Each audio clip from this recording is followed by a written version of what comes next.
Hey everyone, and right now I just love how one so-called talentless former actress seems to be able to provoke such reactions that whenever you turn on the media seems to keep on reacting to whatever Meghan Markle says or whatever she does. But what I'm finding to be most interesting is just the type of people who seem to be the most upset and get the biggest reaction out of. Cue Jeremy Clarkson.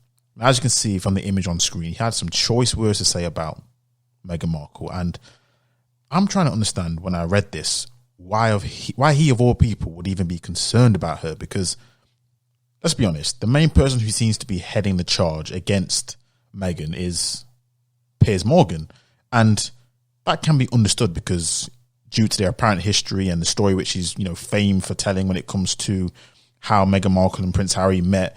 He was the one responsible for introducing them both.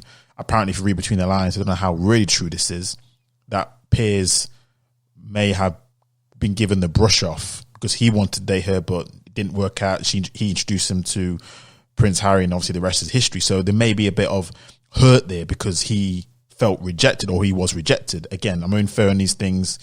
Obviously, from his own mouth, he didn't go that way, but I'm just inferring things. So I can kind of understand it from his side of things. But Jeremy Clarkson, where did that come from? And it's not just that he doesn't like her, because you can have an opinion about somebody even if you don't know who those people are. We all do, let's be honest. But it's just the words and it's just the reaction that she invokes, that the words itself, as you can see on the screen, it doesn't even do it justice. So what I'm going to do, I'm going to just play the scene for those who didn't watch Game of Thrones, or even if you did, you just need reminding of exactly what it is that he suggested that Meghan should endure. Shame. Shame. Shame.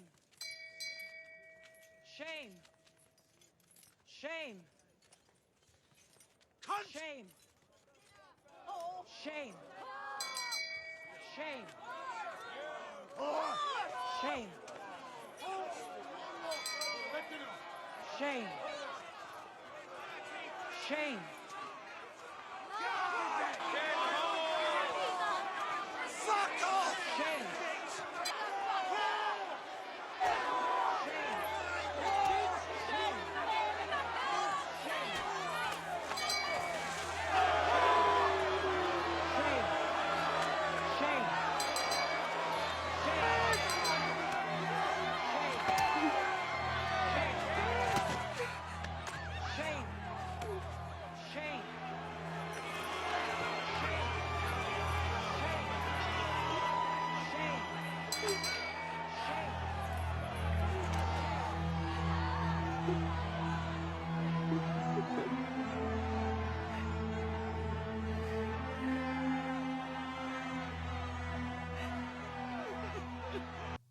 Now, you've all seen that scene, and in the TV series itself, the actress who went through that, her name was Cersei, and let's be honest, I did not like her at all.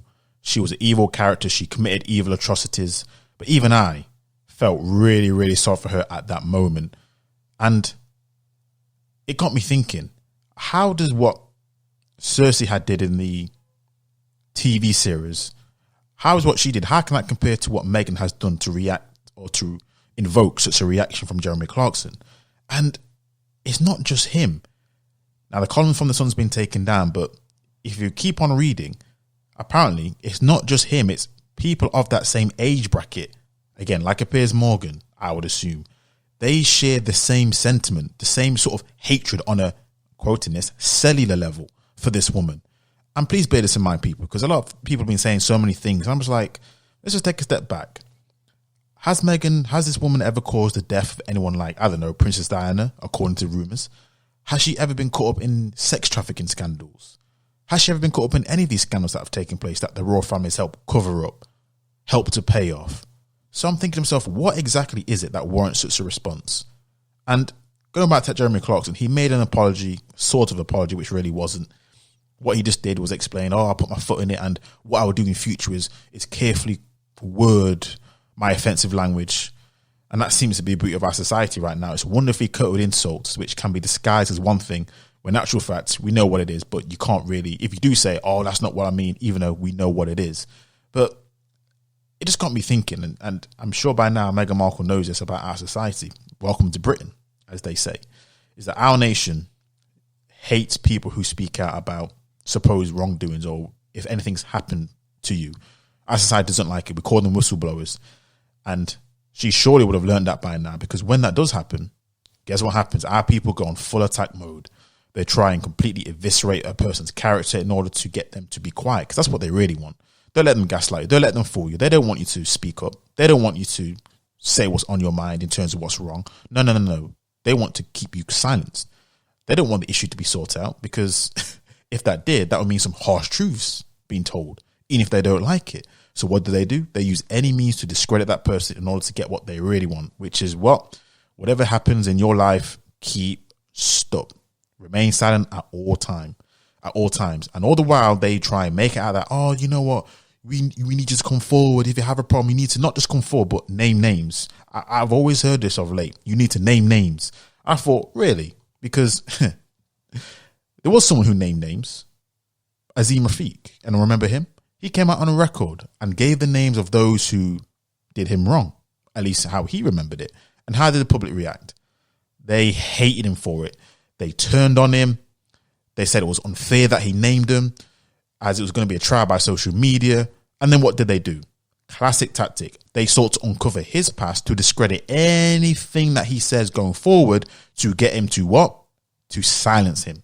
Because it wasn't about the issue. It was about you spoke out, and we don't like speaking out. We don't like people who speak out. So what I'm going to do, I'm going to find anything I can do in order to discredit you, in order to make your credibility not be the same. So whenever you say anything, we're not going to listen to you. We do not care. And that's exactly what took place and is taking place. I mean, that's why he had to apologize to the Jewish community, because, I mean, I don't know how it came out, but we all know why. Because in the minds of people, that must mean you have to be quiet about this injustice, as if those two things aren't different. They can't be handled separately. But that's not what it is. They want him to remain quiet. It even got to the point where, according to Azim Rafiq, him and his family had to leave the UK, fearing for their safety. It wasn't about, understanding his side of things and how he was subjected to abuse. It was no. Because you were a whistleblower, now I'm taking my aim, my fury at you, because guess what? You spoke out. Want more proof? Look at the recent incident with Ngozi Fulani from Sister Space. Now, when it came out, I believe she didn't name the person, but we all know the lady Suzanne Hussey, the person that came out, but I'm pretty sure that didn't come from her. But when it did come out, she just released a transcript. And we all know what happened to her. And if you don't know, definitely check her out. Her charity itself was put into the spotlight, even though it wasn't about the charity. It was about her interaction individually. And guess what happened? They had to shut down operations, fearing for their safety. All her receipts about what her where her funds have been going from, all this kind of other stuff, which had no relevance to the actual subject at hand, came out. Why? Because they wanted her to be discredited and her charity to be discredited. Anything they could do. Why? Because they were unhappy about what she spoke out. They were unhappy that she spoke out and decided to, speak her truth. So let's be honest. We do not like people being open and honest. We don't. Whatever issues that you face in society, don't let our society gaslight you by saying, oh, we should be open. You should be telling us what the issue is, and be specific, especially when they tell you name names. Don't ever listen to that. They want you to be quiet. They don't want you to say, anything at all. And if they do, you're going to get this treatment. But back to the point.